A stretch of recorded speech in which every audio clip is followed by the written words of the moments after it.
Atos capítulo 2, Atos capítulo 2, eu quero ministrar nesta noite à igreja com o tema: o verdadeiro cristão sofre transformação. Amém? Diga para o teu irmão o tema dessa noite, diga: o verdadeiro cristão sofre transformação. Amém. Atos 2, 37. Atos 2, 37. Ouvindo eles estas coisas, compungiu-se-lhes o coração e perguntaram a Pedro e aos demais apóstolos: que faremos, irmãos? Respondeu-lhes Pedro: arrependei-vos e cada um de vós seja batizado em nome de Jesus Cristo para a remissão dos vossos pecados, e recebereis o dom do Espírito Santo. Versículo 41 agora. Então, os que lhe aceitaram a palavra foram batizados, havendo um acréscimo naquele dia de quase 3.000 pessoas. Feche os teus olhos, vamos clamar ao Senhor por esta noite. Senhor, Tu és bem-vindo neste lugar. Pedimos, Pai, que a Tua palavra invada o nosso coração conforme Te agrada. Eu estou nessa noite totalmente na dispensação do Teu Espírito, Senhor, para que o Senhor use a minha vida como instrumento em Tuas mãos. Fala com a Tua igreja nesta noite. Tu és o Senhor deste lugar, dessa igreja, deste povo. Tu és o governador da minha vida, e eu coloco a minha boca hoje diante de Ti, Senhor. Fala aos corações aqui, é o que eu Te peço, em nome de Jesus. Amém e amém. Pode se sentar, por favor. Eu quero que você ponha a mão no seu coração e diga assim comigo: Senhor, fala comigo. Eu preciso muito ouvir a Tua voz. Usa o bispo, Senhor.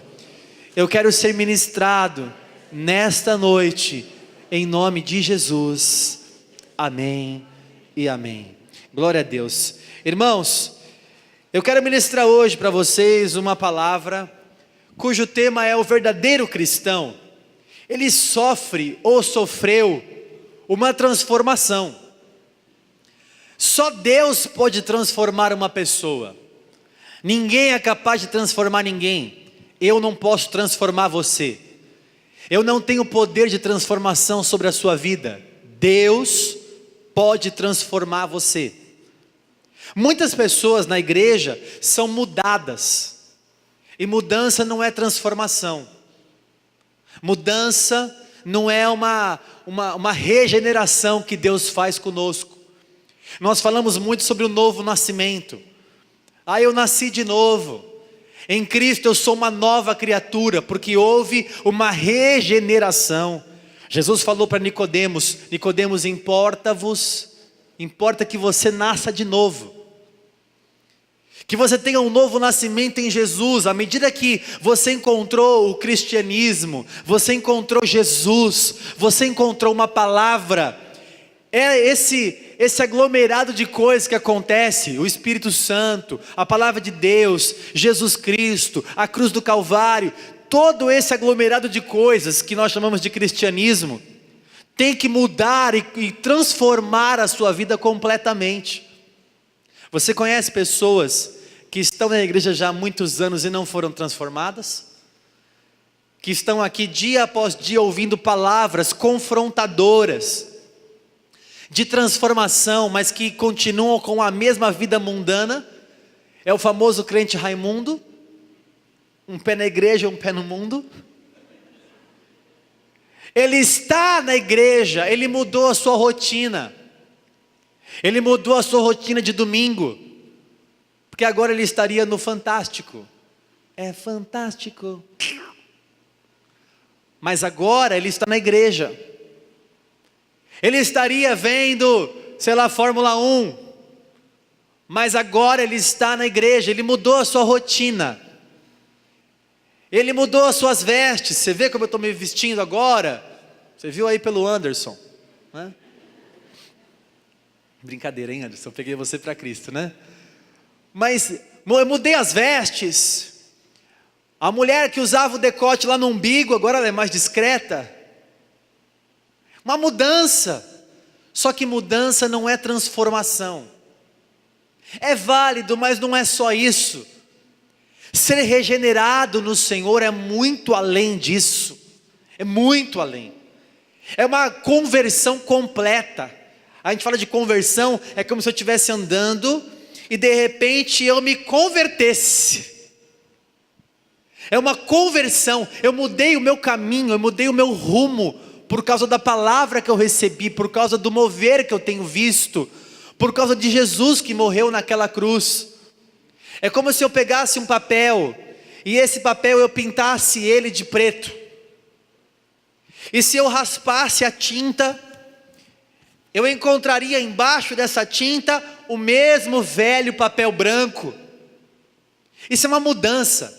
Quando alguém pinta, a mudança é só estereotipada, ela é por fora.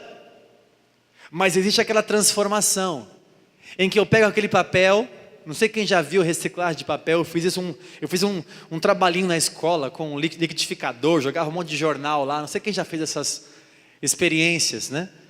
Você joga o papel dentro do liquidificador, ele é moído, e com algumas substâncias misturadas ali, alguns elementos, faça um novo papel, e você quer encontrar aquele papel antigo, você nunca mais vai encontrá-lo, porque ele não foi pintado, ele foi transformado, porque ele não foi mudado, porque ele sofreu uma transformação.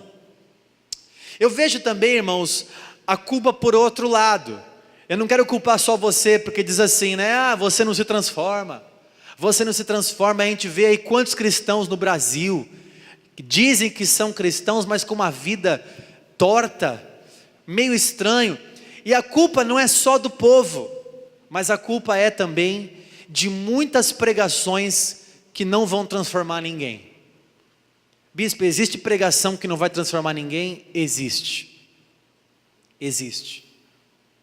A única forma de haver uma transformação numa pessoa é quando ela encontra o evangelho da cruz. Se não houver cruz na mensagem, não há transformação de ninguém. Quando a mensagem ela é baseada em coisas em que o evangelho se torna antropocêntrico, ou seja, que o homem é o centro de tudo, e Deus está ao nosso redor, trabalhando a nosso favor, os anjos estão a nosso favor, o céu está ao nosso favor, Deus vai guerrear as suas guerras, Deus vai fazer por você, o Senhor vai te abençoar, você clama que Deus te dá. Quando você é o centro das coisas, você nunca vai ser transformado por Deus, porque essa palavra, essa pregação, esse evangelho, entre aspas, não tem poder de transformação. Ele não tem poder de transformar ninguém. A pessoa vem para o culto para receber a bênção dela. Ela não veio para ser transformada. Ela veio porque ela precisa de um milagre, e não de uma transformação. E eu estou convicto, irmãos, no meu espírito, que Deus não morreu numa cruz para me dar um carro novo. Deus não morreu numa cruz para resolver as áreas da minha vida. Deus não resolve as áreas da nossa vida, Deus resolve a nossa vida.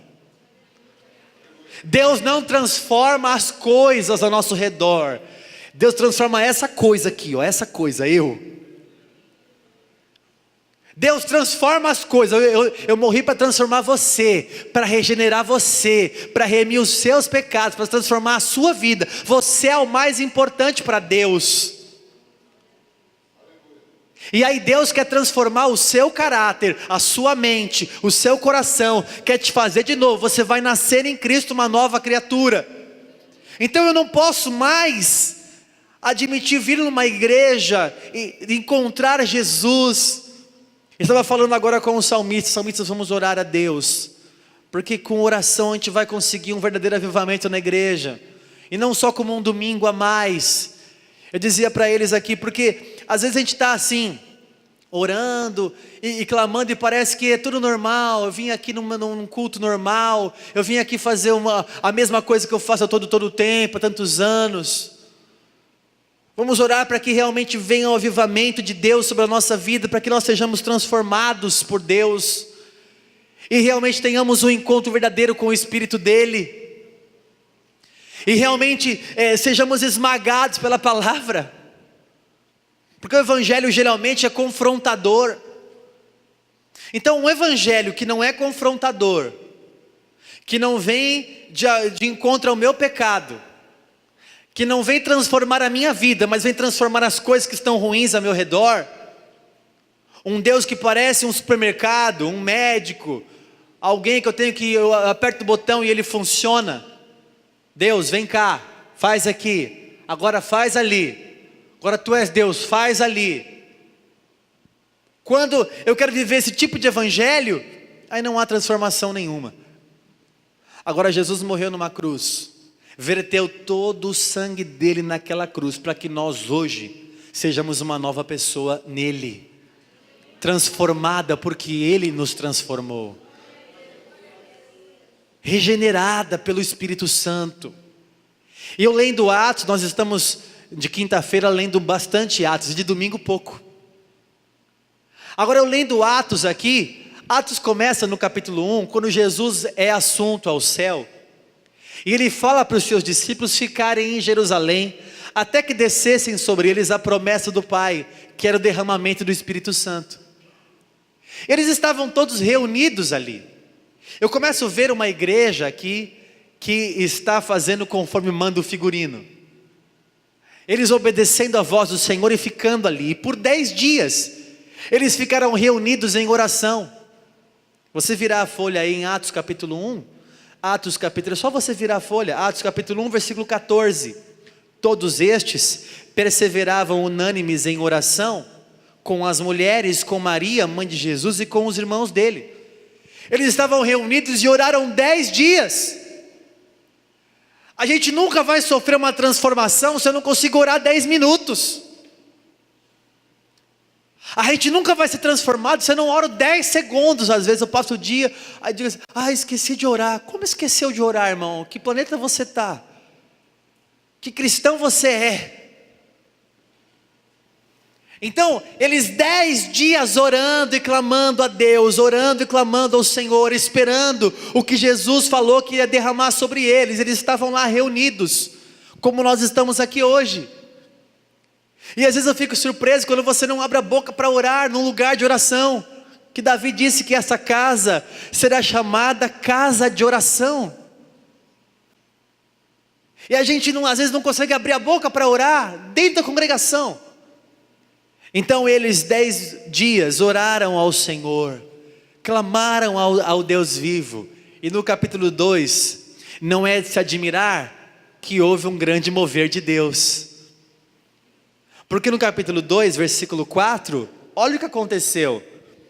Todos ficaram cheios do Espírito Santo e passaram a falar em outras línguas, segundo o Espírito lhes concedia que falasse. Agora eles estavam cheios do Espírito Santo, 120 pessoas ali reunidas, cheias do Espírito Santo, falando em outras línguas. Uma igreja que ora no mover do Espírito, reunida com o mesmo propósito. Uma igreja que busca o Espírito Santo como o calor que aquece a nossa alma, como aquele que vem trazer a vida na igreja, porque ninguém pode produzir avivamento, irmãos. Não tem avivamento programado. Vou programar um avivamento para daqui 3 dias. Alguém faz isso? Vamos marcar aqui, daqui 3 dias vamos fazer um avivamento.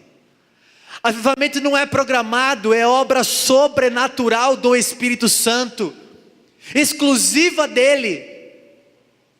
Eles estavam orando, Deus vem com o seu Espírito. Irmãos, como às vezes é notório o Espírito Santo em nossas vidas. A gente sai daqui e diz, meu Deus, o Espírito estava aqui neste lugar. Eu falei, né, a gente estava orando aqui com os salmistas, que a gente estava falando assim, acabou o culto, aí a gente diz assim, como é que foi o culto? Aí a pessoa responde, foi normal. Tipo, Deus estava lá, mas foi normal. Você entendeu isso? Estava lá um tal de Espírito Santo sobre nós, mas tipo, foi normal. Pô, então não foi normal, meu.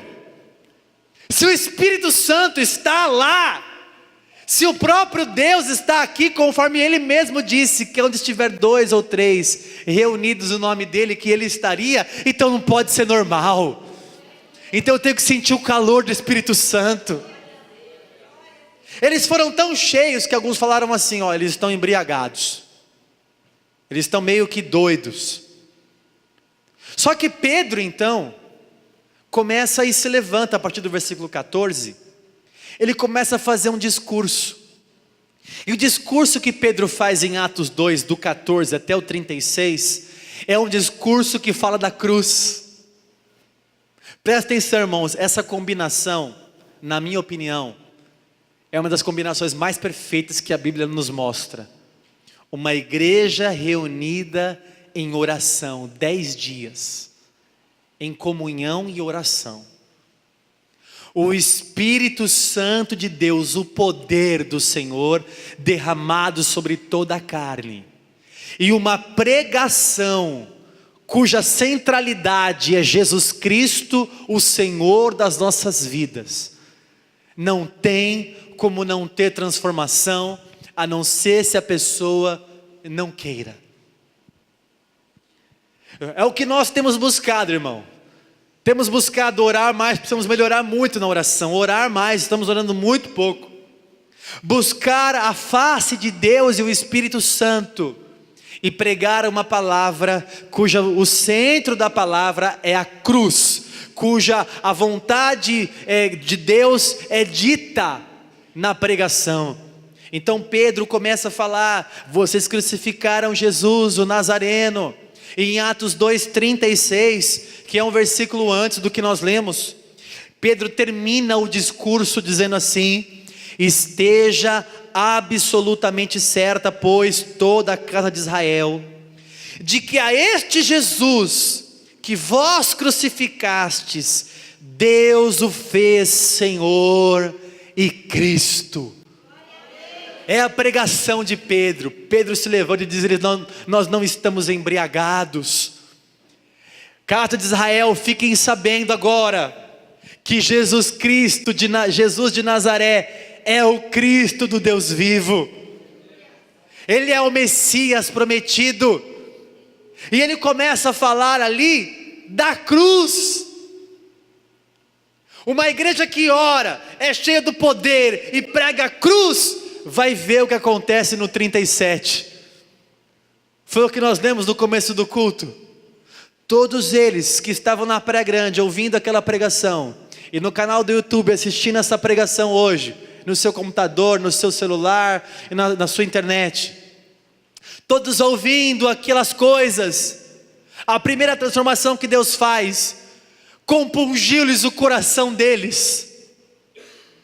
Deus transforma o nosso coração. O coração deles apertou, meu irmão, apertou.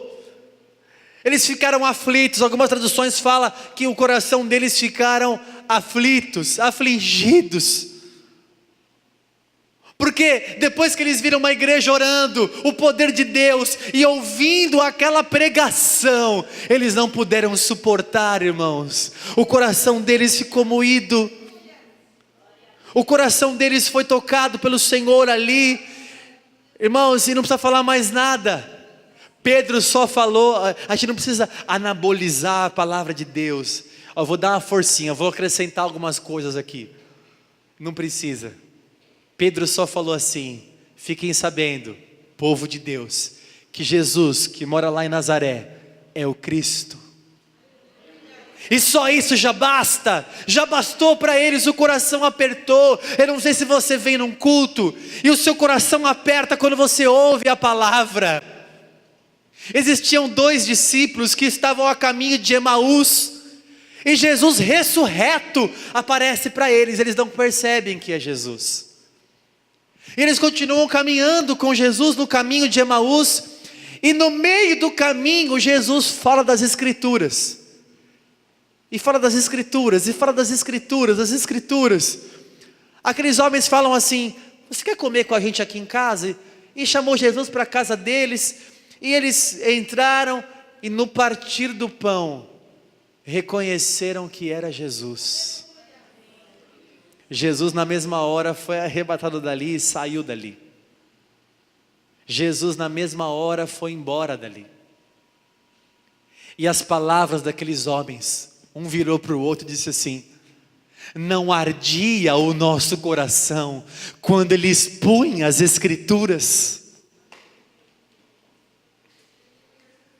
Não arde o seu coração quando você ouve da cruz de Cristo? Se não arde o seu coração, você precisa de transformação, irmão. Se não pesa em você ainda o pecado, se quando se fala da cruz você ainda não sente de Deus o peso que você deu para Ele naquela cruz. Como é que é a nossa igreja? Jesus morreu na cruz, glória a Deus, ainda bem. Como é que é ainda bem? Acho que você não entendeu, irmão. Acho que você não entendeu quando se fala assim, quando fala que Ele morreu na cruz para os nossos pecados. Quando falaram para aqueles homens, Jesus morreu na cruz por causa dos seus pecados, o coração deles ficou compungido, contrito. E quando o nosso coração não pesa, a gente tem que orar para Deus: Deus, muda o meu coração. Um dia Davi percebeu isso. Davi percebeu que o coração dele não agradava a Deus. Então ele disse assim para Deus: Senhor, cria em mim um coração puro e verdadeiro. Ou seja, faz um transplante de coração. Com esse coração eu não posso te servir. Regenera a minha vida, muda a minha vida. Com o que eu sinto, dessa forma não dá. E depois você vê em Atos 13, Deus falando que Davi era um homem segundo o coração dele. Deus tocou no coração dele. Irmão, quando não pesa o pecado na minha vida, boas novas não faz nenhum sentido para mim. O que significa a palavra evangelho? Boas novas. E o que significa boas novas? Boas notícias. Você está vivo? Amém. Evangelho significa boas notícias. Quais são as boas notícias? Vou te explicar o que é evangelho verdadeiro. Você era condenado, ia para o inferno para pagar a pena do seu pecado, porque o salário do pecado é a morte. Mas eu tenho para você uma boa notícia: há alguém que morreu na cruz por você, para você ser totalmente perdoado dos seus pecados e ter a vida eterna. Aleluia! Glória a Deus! Quando eu não me sinto pecador o bastante, quando se fala da cruz, bom, falar muito da cruz eu acabo me emocionando, é até perigoso aqui que não tem mais culto. Pensar que eu era pecador, quem eu não era povo, Ele me escolheu pela sua misericórdia, me escolheu, me chamou. Então eu fico pensando quando Ele me chama, e quando Ele me escolhe, e quando eu sou dEle, e eu também o escolho, eu sou do meu amado e Ele é meu, e houve uma conexão. Eu fico emocionado quando Ele morre na cruz para me chamar ainda, para me escolher. Você já pensou na sua escolha? Quando Ele te chamou e o Espírito dEle convenceu você do seu pecado. Eu estava revirando as minhas coisas há muitos anos atrás, e achei um certificado, comentei pela manhã, certificado da primeira visita à igreja de Vila Diva, Igreja Batista de Vila Diva. Aí eu vi a data, 22 de outubro de 1982. Eu nasci dia 1º de outubro desse mesmo ano, então eu tinha 22 dias. 22 dias. Eu não lembro, meu pai deve lembrar, mas minha avó era daquela igreja. Existia lá um pastor chamado Pastor Soler e a sua esposa, a Lídia. Eu não sei o que aconteceu naquele dia, mas eu posso conjecturar e imaginar. Eu acho que o pastor me pegou no colo, bebezinho bonito, Mentira que eu era feio pra caramba. Meu pai e minha mãe falam que eu parecia um sagui branco. Mas geralmente criança feia fica bonita depois. Eu não sei o que aconteceu aquele dia, mas eu creio, no mínimo, que aquele pastor me pegou no colo, ou a sua esposa, e disse para aquela congregação: esse aqui é o neto da irmã Virgínia. Minha avó chamava Virgínia, mas conhecida como Maria. Eu imagino, olha irmãos, esse aqui é o Tarles, está difícil de falar, como é que é o nome dele mesmo? É Tarles. E eu creio, eu posso imaginar isso porque é meu testemunho. E eu creio que pelo menos ele falou assim: Senhor, que ele seja um servo de Deus, que ele te sirva. O pastor Soler não imaginaria que aquele jovem, aquela criança, aquele bebê, de 22 dias ali sendo apresentado naquela igreja, seria bispo da Praia Grande, de uma congregação com mais de 300 pessoas. Então quando eu fico pensando assim: Senhor, o Senhor me levou numa igreja, o Senhor me apresentou, o Senhor me deu uma avó que me levou na igreja, um pai que ia numa outra igreja, minha mãe que me ensinou algumas coisas, o Senhor me escolheu, o Senhor me elegeu, o Senhor morreu na cruz por mim. Então, irmãos, arde o meu coração. A cruz já é poderosa para arder o meu coração.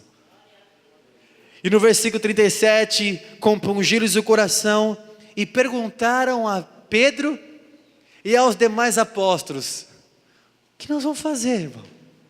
Essa pergunta é demais. Ontem quando eu li isso aqui, eu demorei 1h30 orando a Deus.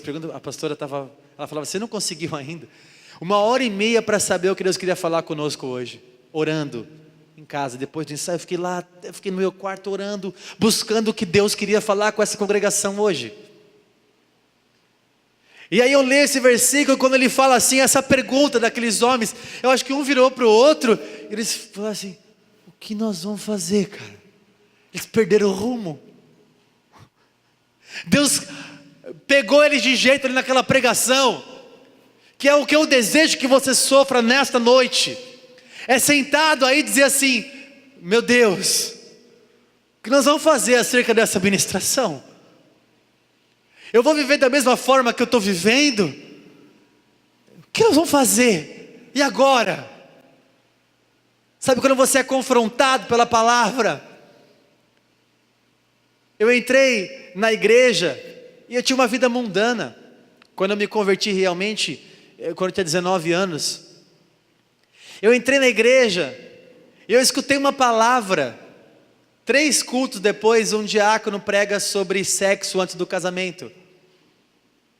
E ele disse o seguinte: não pode ter vida sexual antes do casamento. Eu pensei comigo: meu Deus, estava gostando tanto dessa igreja. Estava tão bom, agora fica com esses negócios. Mas eu decidi: o Senhor quer me fazer uma nova criatura. Eu quis me batizar na mesma semana. Meu pai e minha mãe estavam viajando, ela me ligou e disse assim: eu vou chegar hoje à noite. Eu falei: ó, se você não correr, não vai dar tempo de me batizar. E realmente não deu. Eles chegaram meia hora depois do meu batismo. Eu estava tão decidido a me batizar, que eu não ia nem esperar minha família para ver. Eu quero me batizar agora, já. Então acabou o culto, a pastora falou: quem quer se batizar? Eu levantei a mão, falou: tem uma casa aqui, vai lá e batiza ele. Eu já fui batizar. Por quê? Porque eu me deparei com uma palavra que eu, agora sabedor e conhecedor do bem e do mal, confrontado pela verdade, eu disse: o que eu vou fazer agora? O que eu vou fazer agora? Senão o versículo 41, aceitar a palavra. Sobe para mim. Versículo 41, então os que lhe aceitaram a palavra foram o quê? Batizados, admitiram a palavra, e houve um acréscimo daqueles 120, para mais 3.000 pessoas, e quando Deus faz o avivamento, vai chegando gente, Hoje de manhã estava cheio. Até comentei com o irmão aqui. Eu falei, acho que não vem ninguém à noite, porque veio todo mundo de manhã. Olha aí. E desde que vem de manhã é à noite, né? Quer ver quem veio de manhã e vem à noite também? Levanta a mão. Mas vocês estão crentes, hein, irmão? Vocês estão crentes mesmo. Né? Irmãos, Deus traz o avivamento sobre nós quando nós estamos em oração, buscamos a presença do Espírito e pregamos Cristo como o centro de todas as coisas. Então nosso coração arde, admitimos a palavra de Deus e somos renovados e restaurados pelo batismo, nascendo uma nova pessoa. Inclusive, se você não é batizado, se batize nas águas do Senhor, se arrependa do seu pecado. Agora o detalhe, no versículo 37, quando eles perguntaram assim, o que nós vamos fazer? Pedro tinha resposta para eles. Pedro falou assim no 38, arrependei-vos. Deus faz uma parte, você faz a outra. A parte de Deus é o convencimento, porque o Espírito Santo convence você do seu pecado. A parte de Deus é te convencer, a sua parte é se arrepender. Mudar o seu caminho. Ser transformado, irmão, não dá para admitir, você é um crente da igreja, com a mesma prática mundana. Esses dias eu descobri aí tal de nudes. Como é que cristão vive com nudes no celular? Esses dias peguei uns jovens assim na mesa. Falei, destrava o celular, mão na cabeça.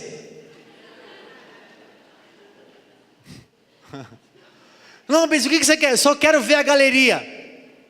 Vou apertar aí galeria, só. Não quero ver mensagem, conversa. Não, bispo, o que é? Deixa eu ver, destrava aí, põe a senha. Aí, rolou um gaguinho. Aí um falou assim, pode pegar aí, bispo. Aí eu olhei e falei, tá santo, tá santo. Mas o teu celular glorifica a Deus. A sua conduta, o que mudou você? Foi só uma mudança de rotina? Ou você foi transformado no seu coração? Ou você sofreu uma metanoia, uma mudança de mente? Uma mudança de mente. Porque você não pensa mais nas coisas que você já acha que tem repúdio por aquilo. Você tem repúdio por aquilo. Eu lembro que na escola, eu tinha na classe uma moça que saiu na Playboy. A moça saiu na Playboy. Eu estudava aqui no Fortec. Estudei de 97 a 99 aqui no Fortec. Quem estudou no Fortec? Tá vendo? Todo mundo está em pecado também, né? Tô brincando. E teve uma moça que saiu, era da minha classe, a gente estudou 3 anos junto, ela saiu na Playboy. Uma amiga crente disse assim, que pouca vergonha. Aí eu falei assim para ela, por quê? Só porque ela é bonita e você não é? Eu falei, deixa ela. Aí ela olhou para mim e falou assim, você admitiria isso? Eu falei, claro. Olha como é a nossa mente no mundo. Qual é o problema? Eu lembro da minha resposta para ela, me envergonho. Aí eu quero encontrar com essa minha amiga crente ainda. Eu vou encontrar com ela.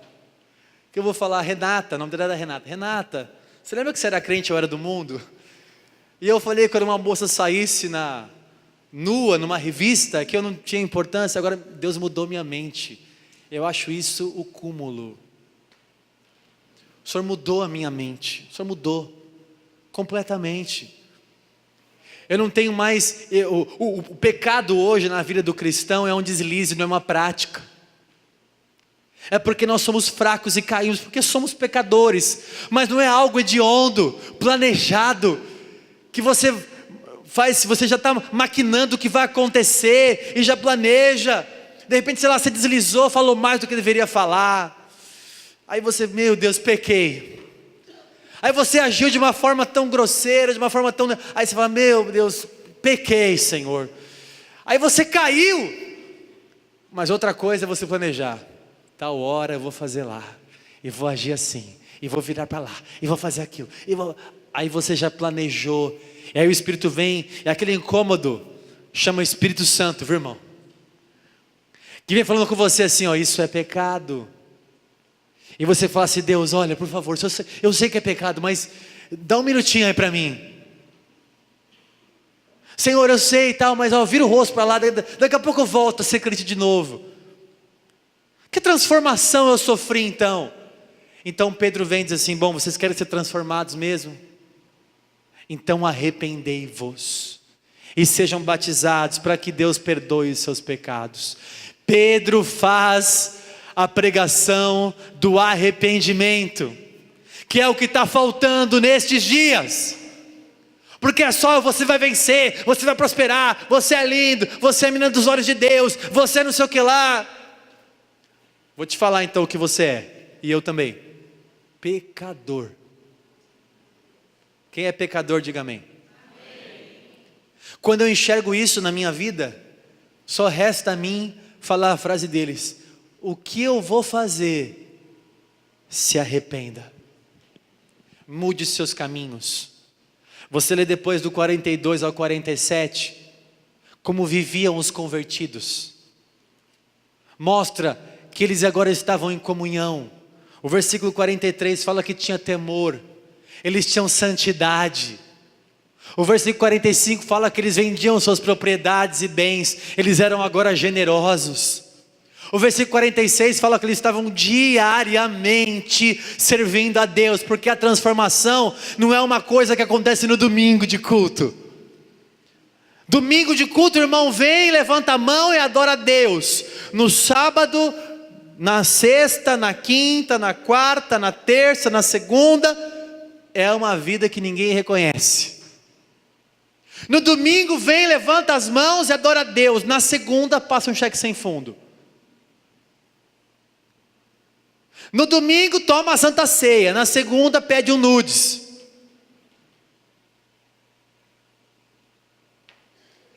Eles foram transformados e era diária a transformação deles.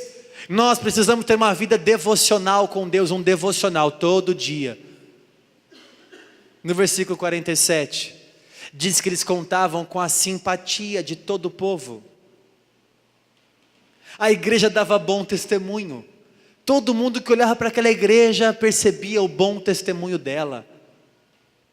Irmãos, você tem a obrigação, como frequentador desta igreja, de dar bom testemunho desse rebanho. Porque você pode falar assim: eu cuido da minha vida, bispo. Você não tem que mandar na minha vida, mas se você fizer parte deste corpo, você é meu e eu sou teu, porque somos do mesmo corpo, um pertence ao outro. E sabe o que acontece, irmãos? Acontece que quando a pessoa vê que você deve para ela, ela me chama. Quando você faz uma besteira lá fora, ela me acha lá no Facebook, eu não sei como eles acham meu WhatsApp. E aparece lá: fulana da sua igreja. Aí eu estava numa loja com a Laíra e com a Janaína. Entrei na loja com elas, um irmão falou assim: fulano é da sua igreja? Eu respirei e falei: e agora, o que eu falo? Irmão, conhecedor do histórico dessa pessoa, eu disse assim: ele frequenta, de vez em quando lá. A Laíra olhou para mim e falou assim: frequenta, né, bispo? Sei. Falei: Laíra, tá vendo? Dá bom testemunho, Laíra. Quando alguém perguntar: a Laíra da sua igreja? Eu vou falar: é irmã da igreja. Dá bom testemunho. Ou quando te pergunta: quem é o seu bispo, seu pastor? Aí você deixa pra lá, vai. Imagina que feio ia ficar. Você tem vergonha de mim? Então não pensa que você, estando numa congregação, você pode viver como você quiser. O verdadeiro cristão sofre uma transformação. O verdadeiro cristão, ele começa a dar bom testemunho para os de fora.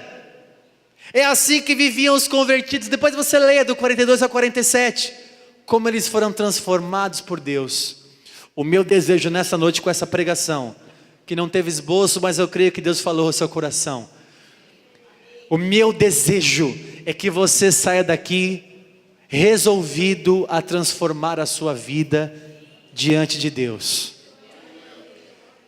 pronto a receber do Senhor uma transformação pela presença dEle. Pela presença dEle. Vamos ficar em pé, por favor, igreja. Eu quero fazer algo diferente hoje aqui. Nesses últimos minutos de culto, fecha os teus olhos, por favor, apaguem as luzes para mim. Fecha os olhos e presta atenção no que Deus quer falar com você. Deus quer trazer um avivamento sobre a tua vida. Deus quer transformar você. Você está disposto a ser transformado? Irmãos, há pessoas aqui que Deus ministra no meu coração, que não se aguentam mais, não aguentam mais a própria vida, não aguentam mais a própria vida. Você quer ser transformado por Deus completamente, não aguentam mais viver essa vida de pecado. Um irmão esses dias me falou assim: bispo, eu não consigo vencer o meu pecado, eu não consigo, é mais forte do que eu. Não é possível, irmão. Deus não deixou que venha tentação sobre você maior do que você possa suportar. Então você que hoje quer receber de Deus um avivamento verdadeiro, Deus quer tocar ao seu interior, a pregação da palavra já basta, o evangelho verdadeiro já entra e penetra no seu coração. Se está ardendo o seu coração nesta noite por esta pregação, Deus quer transformar o seu interior. Se está ardendo quando você ouve falar da cruz, se está ardendo quando você ouve falar que um Deus morreu porque você é pecador, e você ainda continua na prática do pecado, você quer hoje sofrer uma transformação, irmão? Está com essa pergunta nos seus lábios: o que eu faço, bispo? O que eu faço? O que faremos, irmãos? Eu vou falar para você a resposta de Deus nessa noite para você: arrependei-vos, se convertam. Deus chama cá hoje para arrependimento. E eu quero fazer um chamamento hoje aqui. Não é chamamento de vitória, não é chamamento de quem quer enriquecer, é um chamamento de um avivamento verdadeiro. Eu quero chamar aqui à frente agora você que quer se arrepender do que você tem feito, e você quer aqui diante do altar confessar a Deus o seu pecado. Vem aqui à frente.